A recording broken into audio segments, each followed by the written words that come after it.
শেফালি জারিওয়ালার মৃত্যুর ভুয়ো খবর, ফোনের পর ফোন, শেষে কি করেছিলেন অভিনেত্রী?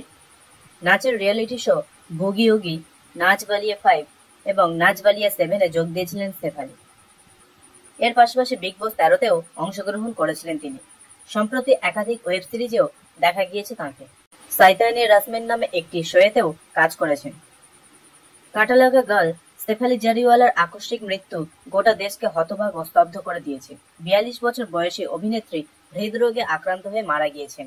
শেফালিকে তাঁর মুম্বাইয়ের অ্যাপার্টমেন্ট থেকে মৃত অবস্থায় পাওয়া যায়।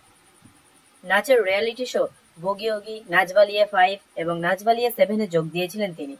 এর পাশাপাশি বিগ বস 13-তেও অংশগ্রহণ করতে দেখা গিয়েছিল তাকে। শেফালি জারিওয়ালার অকাল মৃত্যুতে ভাইরাল হয়েছে পারস চাওলার একটি পুরনো ভিডিও, যেখানে তিনি কুণ্ডলী দেখে তার হঠাৎ মৃত্যুর আশঙ্কা করেছিলেন। এর আগে শেফালির মৃত্যুর ঘটনা রটেছিল একবার। পারস ছাওরার পডকাস্টেই তা জানান শেফালি। কাঁটালাগা গানের সেই ভিডিওর একটি দৃশ্যে ছিল শেফালির হাতের ট্যাটুতে লেখা আই লাভ ইউ। এই সূচ থেকে নাকি ক্যান্সারে আক্রান্ত হন অভিনেত্রী, তার জেনেই নাকি তার মৃত্যু হয়।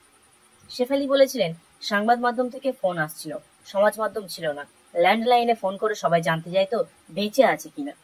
শেফালি জারিওয়ালার মৃত্যুর পর মানুষ তার ব্যক্তিগত জীবন সম্পর্কে জানতে চাইছে। তাঁর স্বামী পরাগ ত্যাগের সর্বশেষ ভিডিও এবং ছবি দেখে ভক্তরা অনুমান করছেন যে দুজনের মধ্যে কতটা ভালোবাসা ছিল। কিন্তু আপনি কি জানেন যে পরাগ ছিলেন শেফালি জারিওয়ালার দ্বিতীয় স্বামী? তার প্রথম স্বামী ছিলেন একজন সুপরিচিত গায়ক।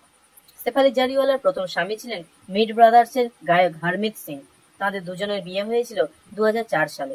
বিয়ের কয়েক বছর সবকিছু ঠিকঠাক ছিল, কিন্তু তারপর তাঁদের সম্পর্কের মধ্যে তিক্ততা চলে আসে। পরে বিষয়টি বিবাহ বিচ্ছেদ পর্যন্ত গড়ায়। রাতারাতি খুব কম তারকাই নিজের জায়গা তৈরি করতে পেরেছিলেন, আর শেফালি তাদের মধ্যেই একজন।